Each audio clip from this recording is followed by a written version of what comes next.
Due vittime della strada in poche ore. Alle 7 di stamattina un centauro è finito in una scarpata a Caposile. Nella notte una 66enne perde la vita in un frontale tra due auto a Povegliano, altri 3 feriti.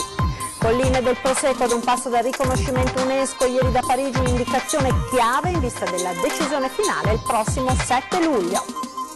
Incidente alla Giudecca, c'è un 7° indagato dalla procura. Oggi alle 16 manifestazione dei no navi, negato l'accesso a Piazza San Marco. Lancio di sassi dal cavalcavia della A31 in zona 2 Ville, 5 minorenni denunciati dai carabinieri, fortunatamente non erano riusciti ad andare a bersaglio. La squadra mobile di Venezia arresta un altro componente della baby gang attiva 300 storico terraferma e un 16enne accusato di una violenta aggressione con rapina. Si agita la vista della pattuglia, i boxer del barista sono imbottiti di droga, lui si giustifica, mi serve per sopportare i turni di lavoro, accade a Padova. Elezioni amministrative, domani urne aperte per 11 comuni al ballottaggio, dal capoluogo di provincia a Rovigo alla piccola realtà padovana di Campodoro, costretta al voto perché al primo turno i 2 candidati avevano gli stessi voti. Sport, basket, gara 5 da Cardio Palma, la Reyer batte in trasferta Cremona e stacca il biglietto per le finali scudetto, le seconde della sua storia dopo il tricolore del 2017, affronterà Sassari. Buona giornata e ben ritrovati con la prima edizione dei TG di Antenna 3. In primo piano la cronaca, l'avete sentito, è un sabato di sangue, quello di oggi sulle strade della Marca. 2 persone hanno perso la vita in poche ore, 3 sono i feriti, una vittima nel veneziano, un'altra nel trevigiano. Sentiamo. Il sole mattutino, una brezza leggera, l'ideale per un giro verso le spiagge, fino al dramma lungo la Jesolana a Caposile. Inizia la terribile stagione delle croci tra i centauri, come quello finito in una scarpata a fianco della strada poco dopo le 7. Pochi istanti prima lo schianto contro un'auto, ancora tutto da definire da parte dei carabinieri accorsi sul posto. I vigili del fuoco hanno approntato con delle funi una discesa, raggiungendo con il personale sanitario il motociclista finito nell'erba alta 5 metri sotto il piano stradale. Nonostante i soccorsi non c'è stato nulla da fare. Durante le prime operazioni di soccorso la strada è stata chiusa al traffico. Solo poche ore prima un'altra tragedia aveva funestato stavolta la Marca, un frontale tra 2 auto a Sant'Andrà di Povegliano in via Capitello. A perdere la vita una 66enne, feriti gravi il marito, 68enne della donna, e i 2 giovani occupanti, l'altra vettura una coppia di 20enni. Parliamo ora di lancio di sassi dai cavalcavia sulla A31 in zona 2 Ville, 5 minorenni sono stati denunciati dai carabinieri. Ci aggiorna in diretta telefonica Guido Barbato. Buongiorno Guido. Buongiorno Marta, buongiorno a tutti da Vicenza. Hanno tra i 13 e i 17 anni, sono 5 italiani incensurati residenti nella zona del Tienese. Sarebbero gli autori di 2 gravi episodi di lanci di sassi contro auto in transito avvenuti martedì nel pomeriggio tra 2 Ville e Montecchio Precalcino. In entrambi i casi le pietre hanno colpito auto con a bordo delle famiglie con bambini a bordo, anche molto piccoli. Per fortuna non si è fatto male nessuno, solo danni alle vetture. I 5 ragazzini sono stati individuati dai carabinieri della tenenza di 2 Ville e 4 di loro, il 13enne infatti non è imputabile, sono stati denunciati alla Procura della Repubblica dei minorenni di Venezia per attentato alla sicurezza dei trasporti e danneggiamenti in concorso. Il codice prevede pene che vanno dai 3 ai 5 anni di carcere. I loro genitori dovranno rispondere civilmente per i danni materiali causati dai figli. Il fatto più grave è avvenuto verso le 18:30 di martedì lungo la Val d'Astico, come dicevi tu, tra i caselli di 2 Ville e Tiene. Un sasso di medie dimensioni ha colpito il parabrezza di un monovolume in cui a bordo c'era una famiglia del Tienese con a bordo il papà, la mamma alla guida e 3 bambini tra 1 e 3 anni di età. La pietra era stata lanciata da uno dei 5 ragazzini, tutti in bicicletta, dal cavalcavia della provinciale che va a Montecchio Precalcino e che passa appunto sopra la A31. La donna è riuscita a fermare l'auto, rilevando una profonda spaccatura e una lunga crepa nel parabrezza, e si è recata dai carabinieri. Ai 5 minorenni però i carabinieri stessi contestano un altro lancio di sasso contro un'auto avvenuto 20 minuti prima in via Roma a Montecchio Precalcino, contro un appunto con a bordo una donna di 2 Ville e i suoi 2 figli di 6 e 8 anni. Stavolta il lancio è avvenuto in corsa ad altezza auto, insomma, per capirci, sempre da un gruppo di giovanissimi in bicicletta, e anche stavolta è andata bene, solo graffi alla macchina. Linea allo studio.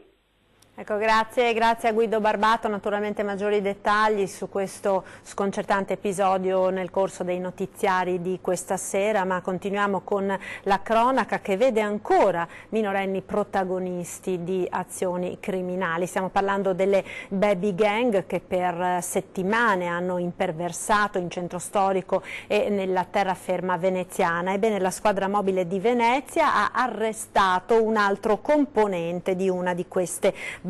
Si tratta di un sedicenne accusato di una violenta aggressione con rapina. Sentiamo i dettagli in diretta telefonica da Venezia, Filippo Fois. Sì, buongiorno da Venezia. Dunque è stato arrestato dalla polizia un altro membro delle baby gang che fino a qualche settimana fa erano attive tra Venezia, Mestre e Marghera. Si tratta del 12° provvedimento eseguito dalle forze dell'ordine. Si tratta ancora una volta di un giovanissimo, appena 16 anni, che è stato rinchiuso nel carcere Santa Bona di Treviso, ha diversi precedenti di polizia per reati contro il patrimonio e soprattutto è ritenuto responsabile, per quello che riguarda le baby gang, di una rapina aggravata che era avvenuta a Dorsoduro, quindi in un sestiere di Venezia, il 19 gennaio. È accusato di questo in concorso naturalmente con altri coetanei. In quell'occasione, sempre secondo la polizia, il giovane armato assieme ai compagni di bottiglie e coltelli aveva aggredito 4 ragazzi che erano stati picchiati a calci e pugni.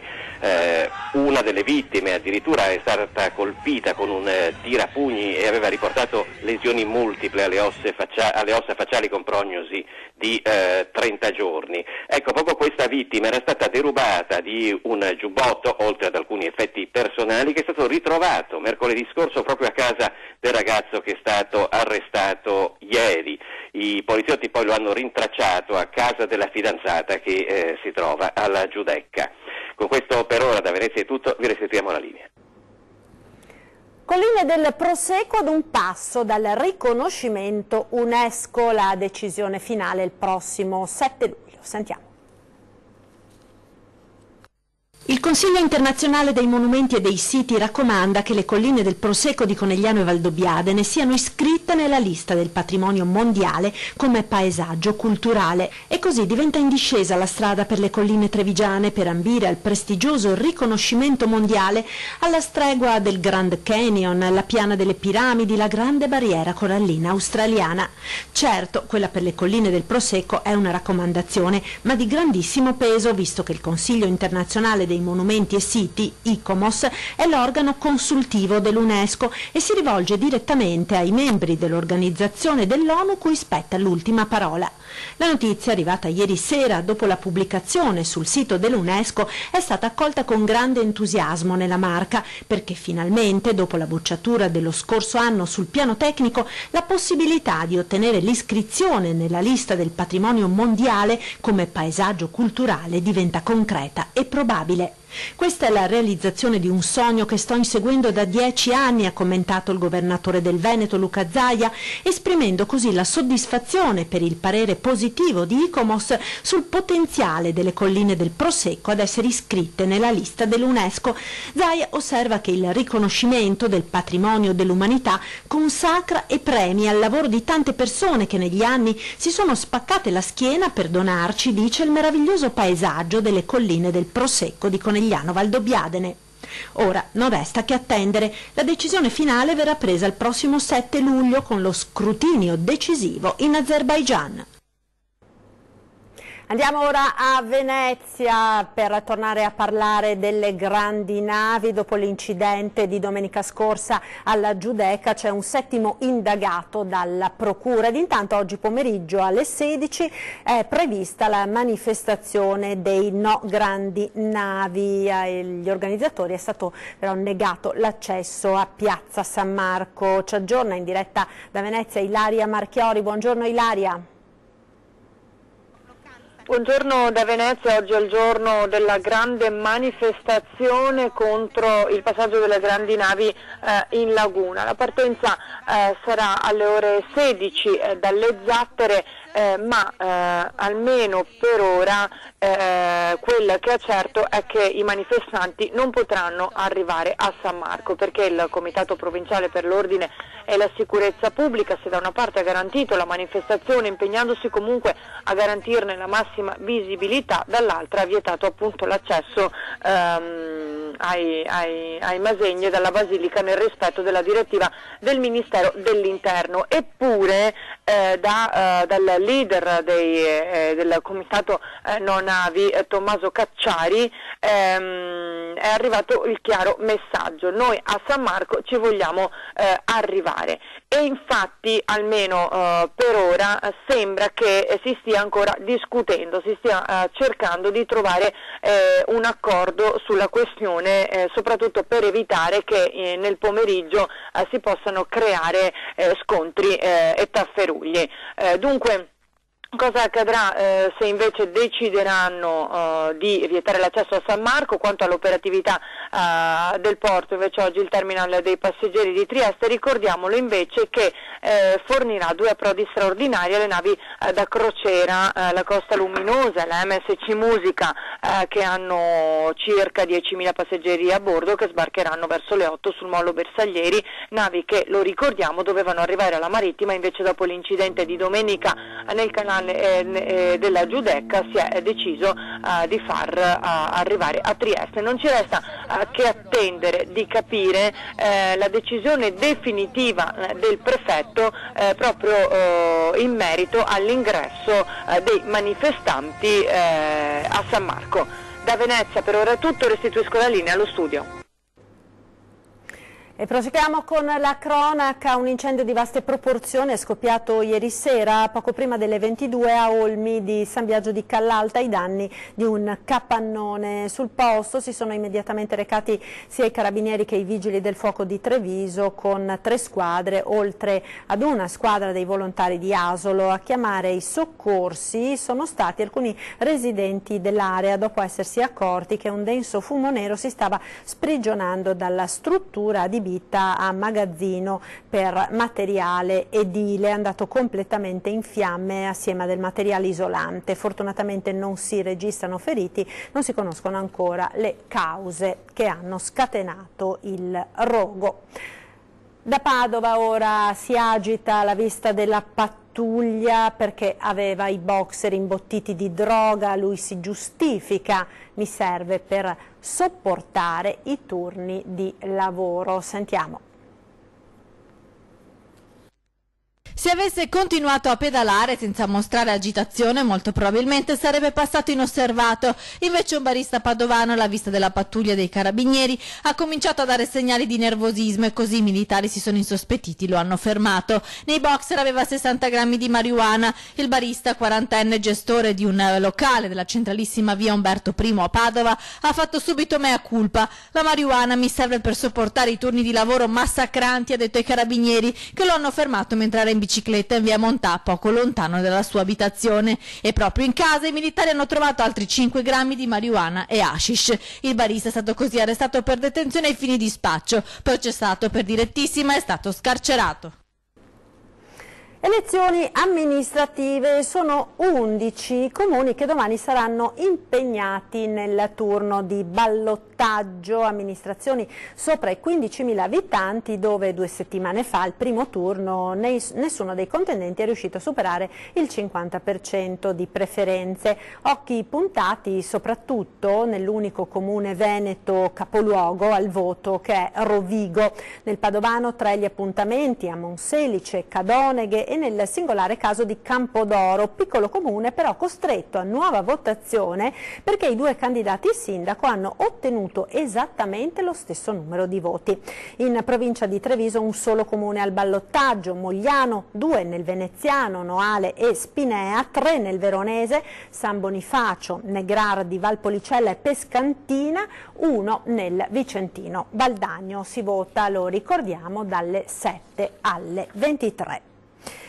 E parliamo ora di trasporti, di treni, perché c'è stato un nuovo presidio ieri in stazione a Padova per il mancato ripristino del treno diretto per Roma delle 6:32, una protesta che vede affiancati amministratori e imprenditori. Sentiamo.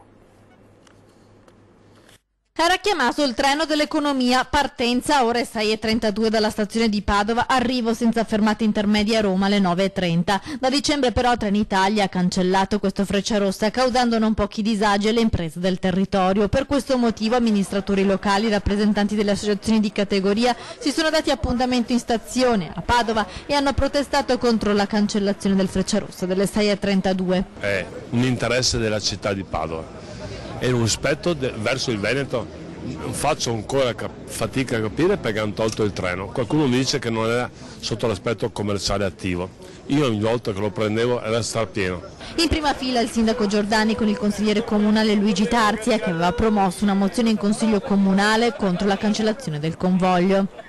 Ed è un servizio che meritano anche i professionisti che avevano un treno che potevano recarsi in giornata a Roma per poter svolgere le loro attività e rientrare la sera. A marzo, proprio alla luce delle difficoltà rilevate dalle imprese che utilizzavano il treno per le trasferte giornaliere dei dipendenti nella capitale, c'era stata anche una riunione in provincia per chiedere il ripristino della tratta diretta, accorpando in un unico viaggio i due treni delle 5:53 e delle 6:53 diretti a Roma, confermate intermedie. Anche la regione era intervenuta, visto che Padova serve anche il bacino di Treviso, Vicenza e Rovigo. Nonostante le soluzioni proposte, Trenitalia non ha mai ripristinato il Frecciarossa. Il treno delle 5:53 adesso si ferma anche a Firenze e a Bologna e quindi si rischia molte volte di non trovare più posto e quindi le aziende sono costrette, i professionisti, a partire il giorno prima per andare a Roma e quindi con un aumento dei costi. Le associazioni di categoria sono state chiare, il treno è fondamentale. Il sindaco di Padova con l'occasione ha ribadito anche l'urgenza della linea ad alta velocità.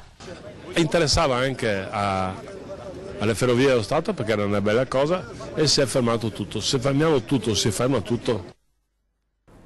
Ed ora ci fermiamo per la pubblicità. A tra poco.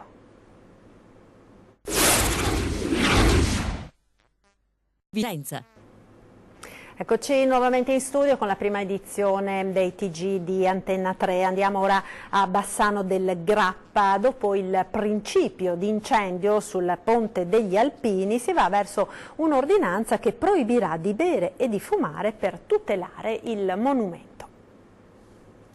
Per una volta sembrano tutti d'accordo, la maggioranza e l'opposizione. Il principio di incendio dell'altra sera su una delle travi del Ponte degli Alpini ha preoccupato, anche se tutto lascia pensare si tratti di un caso fortuito. Soprattutto nei weekend il ponte all'aperto diventa un luogo di ritrovo, di brindisi affollatissimo e qualche eccesso.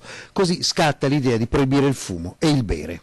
Insomma, Bassano, come gli Stati Uniti negli anni 20, il nuovo proibizionismo, la grande idea è quella di vietare di fumare sul ponte e di bere sul ponte, un po' come tagliare via mezza Bassano praticamente, perché il problema è che il ponte è fatto di legno, non è esattamente facile dare fuoco a questo tipo di travi, però evidentemente c'è qualcuno che ci riesce.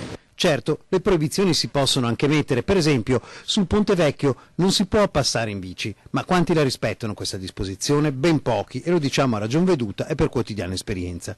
Diciamo che si tratterebbe per lo più di uno strumento per poter intervenire quando le cose si mettono male. Certo, per chi ha la sua attività commerciale sul ponte qualche perplessità resta, ma in fondo molte città storiche hanno già emesso ordinanze simili. Però noi, che amiamo la civiltà del bere e l'aria aperta, in fondo siamo un po' malinconici, rispetteremo le regole, ma come nell'ultima notte prima del proibizionismo, come in C'era una volta in America, ci facciamo l'ultimo brindisi. Non siamo De Niro, ma ci si deve accontentare. E allora a questo punto, in attesa che ci spieghino come può una bottiglia, in realtà parliamo anche del bere, magari dare fuoco al ponte, non ci resta che fare l'ultimo brindisi qua all'esterno sul ponte di Bassano. Evviva a quello che si salverà, arrivederci. Martedì verrà firmato un importante protocollo d'intesa tra Polizia di Stato e Università di Padova. Sentiamo di cosa si tratta.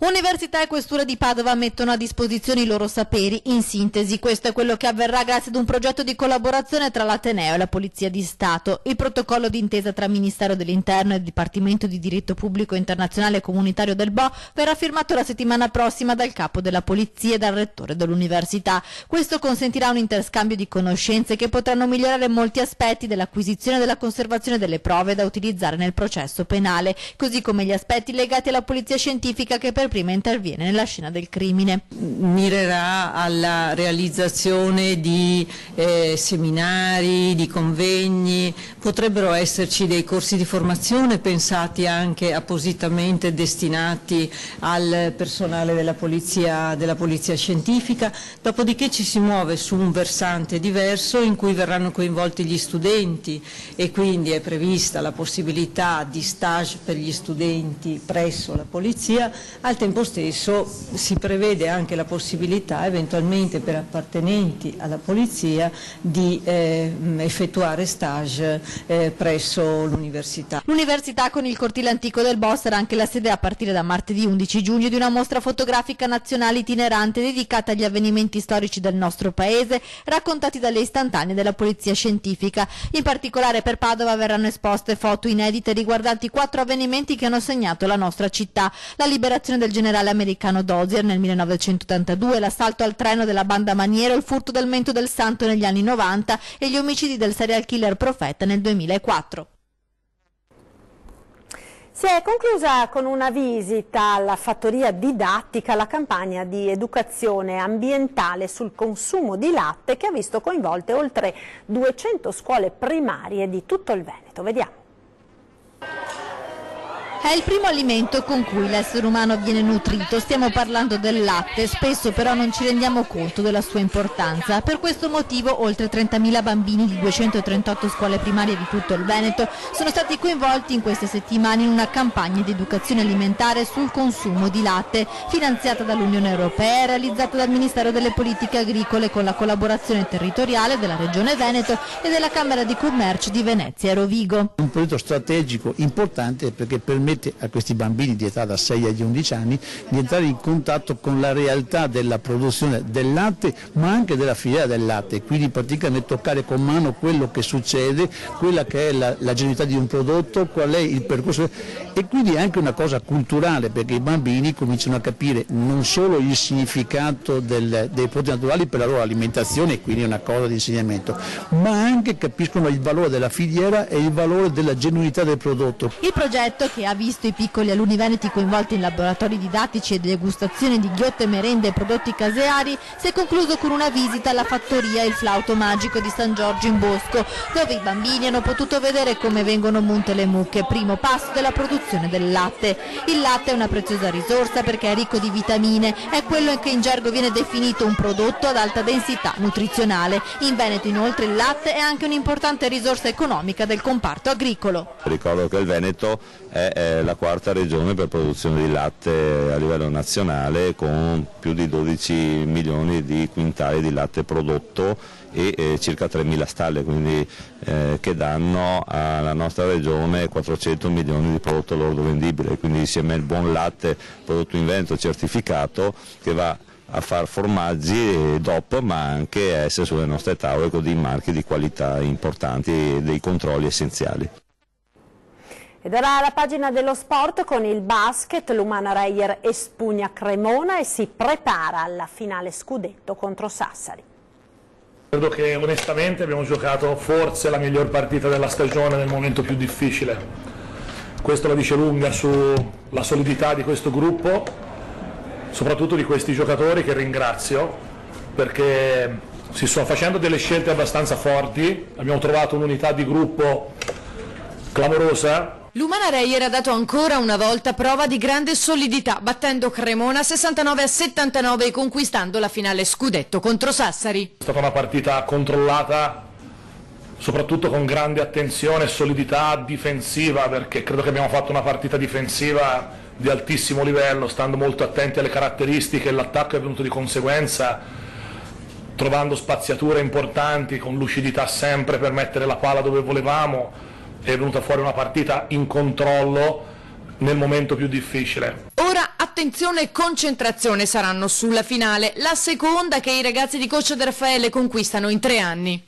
Adesso affronteremo questa finale con il mio amico Gianmarco, al quale vanno i complimenti, sono contento di farglieli di persona, avevo aspettato a mandargli un messaggio, anche se però non bacerò nessuno, sarà penso una bella finale, niente, stasera ce la godiamo perché ripeto, credo che sia un risultato clamoroso questo di essere arrivati in finale scudetto in questi 3 anni, veramente bello, sono contento, sono veramente felice proprio nel senso pieno della parola. Ed era questo l'ultimo servizio, grazie per essere stati con noi come sempre al termine, ci salutiamo dando uno sguardo alle previsioni del tempo per le prossime ore. A tutti un buon pomeriggio, arrivederci.